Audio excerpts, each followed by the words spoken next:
Hello, everyone, and welcome to another episode of Founders Grid, sponsored by Gaper.io. Today we have Dan. Dan is the CEO and co-founder at UseKitch. Dan, welcome to the show. Thank you very much. Thanks for having me. So, before we get down to UseKitch, please give us a background what you were doing prior to UseKitch. You got it. So I am an attorney with many years of practice in the tech space and also media. I've been general counsel of a number of technology companies in both California and New York. Usually when you hire a lawyer as a tech company, you're at a certain level. You are, at about 100 plus employees, and you sort of pull away from having the external counsel and you say, okay, we can afford someone internal. I have that experience, and I've been doing that about 15 years. And I've also, at the same time and before, I've been working in restaurants since I was about 16. And I've been cooking pizza places, and it's all back of the house. Back of the house is basically work in the kitchen, AKA work in the line. I've done Michelin star restaurants. I've done restaurants in California, Los Angeles, New York City, Vermont. It is my quote unquote, my happy place. I find a lot of calm. The busier a kitchen is and the more people that are losing their minds, I find a lot of calm in that. When I was with my last tech company as an attorney, we exited out and I decided to go entrepreneurial. And I built a restaurant in Queens, New York. I owned and operated it for 6 years. It did very well. I sold it last May. When I sold it, I went into the Antler incubator program, which is similar to most incubators or accelerators. You get a bunch of people in a room and you start ideating and coming up with a business plan. The plan was Kitch. And we got out, I guess, in January of last year, January of this year, with our first initial investment. Got it. So, product market fit, this is what every accelerator, this is, I say, what would be the right word? That's the key for any company finding the right product market fit, right? So, what were the early days like? We want to go hear them, finding the product market fit, the holy grail of startups, right? Absolutely. So like? A moving target, as you know. So, when you go out into the world, and I am a first-time founder as well. So this whole journey, while fantastic for me, and I am in love with this journey, it is also my first time on this journey. So there's been a lot of learning going on my end. So Kitch is essentially a two-sided market. I'll just give you a little rundown of what Kitch is. On one side, you have supply, which are commercial kitchens. These kitchens are either completely unused or underutilized. Basically, a commercial kitchen, they pay rent. That rent is per square foot. It's paid for 24-hour access. Not many restaurants use it for 24/7 access, so almost all kitchens are underutilized to some extent. On the other side of the market, what we call our demand side, you have food businesses, operators looking to do delivery only, or catering, or a combination thereof, or light food manufacturing, menu testing, pop-ups, food filming, lots of fun and creative places that you can take a business. And what Kitch solves is the traditional model of starting a restaurant, which is essentially going out, finding a space, building it, or paying into an existing space, what they call key money, signing a 10-year lease. Usually they have a personal guarantee. There's money to be paid for licensing. It's upwards of $1 million of output. And if you're in the restaurant business, restaurants make a lot of money, but the profit margins are very low. So, so the return on investment is very long, very lengthy. So that is the thesis of Kitch, is essentially that you can go on and get into the restaurant business for a few $1,000 on a short-term lease, flexible. You go in, you do what you got to do. I mean, there's kitchens listed, and you can do it with the same ease that Airbnb has. So it's essentially this real quick and easy way to get into the market. So, but what were the early days like, convincing restaurants and the others, so people, were they adaptable to the idea, or the conversion cycle was slightly longer than you expected? Well, I think the issue that we ran into is that this idea and this model is pretty novel. It is unique. It is a mindset that you can go on with Airbnb ease and find a good kitchen to operate out of for month to month, 6 months, hourly, daily, whatever, 5 years, but without a broker, without intermediaries, without the architects and all the people that have to like get involved to this whole traditional, very capital intensive process. So there was not resistance. Pre-COVID, there was a lot of motivation on both sides.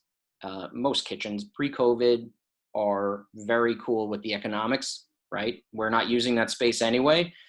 Sure, we'll take $5,000 a month, but it was convincing. It was like this structure, which is where my legal expertise came in. They were like, well, is someone going to come in and just like burn the place down, or are they like vetted, or what are the terms of the license to enter? And on the other side, same thing. I mean, you had people like myself who were long-term operators and workers in the industry that were like, wait, I don't even know what you're talking about. This sounds too good to be true. So, how does it work? And we had to field a lot of questions before we started building the product. We really had to take a step back from that and say, all right, what do people need? Because an idea is cool, but product market fit is much better. So you're absolutely right that it was a long process, and many user stories went into the product build. So, unfortunate times because of COVID, right? It has affected a lot of industries, majority of them, while it has been good for the technology industry, right? So, how has the pandemic affected Kitch? And then going forward, my follow-on question would be, primarily as a founder, you're supposed to wear multiple hats. So how have you been able to manage sales and everything, especially in March, April, May, when everything was in lockdown? Oh Imagine my God. Yeah, of the course. team, everything on Zoom. So how were you able to manage all of that?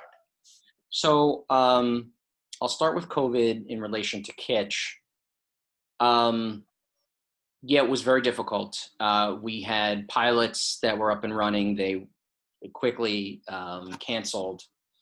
So it was tough on us, but at the same time, Kitch is an opportunity. It's an opportunity because hotels were shutting down, restaurants were closed um, due to acts of government, out of their control. So they immediately had to take a step back and really look at what is the industry. And the industry is built on this traditional model that I've already discussed. So it is a heavy friction, like a lot of friction in the industry. So when people finally had to leave their kitchens and leave their operations and say, all right, what's next? Kitch took a place of relevance that was beyond our actual ability to understand, because people were looking for answers. For us, we were able to onboard a great deal more supply kitchens because of the fact that they're empty and people are looking for answers. The other side of the market, the demand side, is built on the premise that the build and the access to the market is too capital intensive, that you end up with this giant ROI that you just can't do, or restaurant failure rate is very high.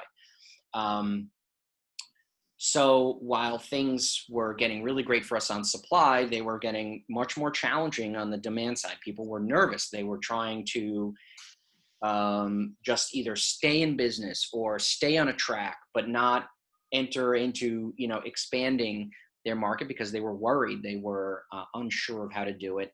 And certainly our pathway, while inviting and intriguing, was like, when you're dealing with that much stress, was hard. So we had to go out and look more towards like enterprise level arrangements, agreements, like going to brokers or consultants that had an umbrella of brands, and say to them, all right, listen, this is a tool that we're offering to you and your clients, and here's what this tool is. And they were like, this is amazing. Now all we need is to get our clients like back on the train.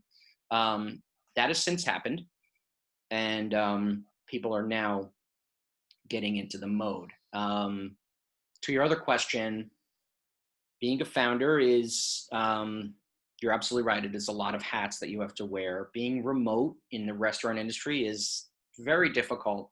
Yeah. Generally speaking, it is hard to convey emotion, to convey sympathy, and to build on the stories that you need to build a product and to build a business that encapsulates the stories and solves. So to your excellent point, like that product market fit. So it's challenging. You have to adjust, and you find the benefits from a Zoom call that you otherwise wouldn't get.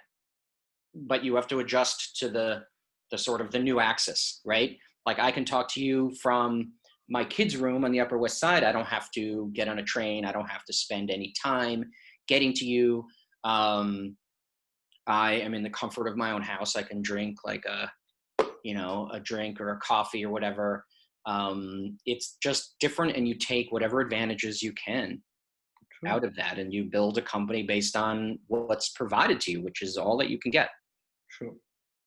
Last question, so post-COVID, once the vaccine is out, would you want to go back to office? And the extended version is, what are the 3 productivity hacks that you've adopted in your daily life to manage companies remotely? So would I go back to an office? Absolutely. Okay. Post-vaccine, I think there's just no substitute for face-to-face interaction. I don't think it's as necessary. And I would agree probably with the majority of people out there that would say good for some things and unnecessary now for others. Now that we've become accustomed to these things, you and me talking is very convenient. And I can give you a lot. Maybe not everything, but like I can give you a lot, and we can win in other ways. So I would say like a couple of days a week for me would be ideal. That plays into like the relevance of cities and like all the commuting, but that's a whole nother discussion, of course. And growth or hacks around this new world, they've really been about my personal time and setting a new kind of schedule for myself, getting outside, exercising, eating right, like those things that are so important in your work, to clear your head, to get new insights, to talk to new people. You have to now schedule those things or find a place for those. And they have a place, but you have to fight for that place. You can't just say, oh, I'm going to outside for a walk in the park because I want to. You have to say, I'm going outside for a walk in the park because I have to. Exactly. So true. So true. Dan, thank you so much for being on the show. Take care of yourself, stay safe, and all the best with building the company. Thank you so much.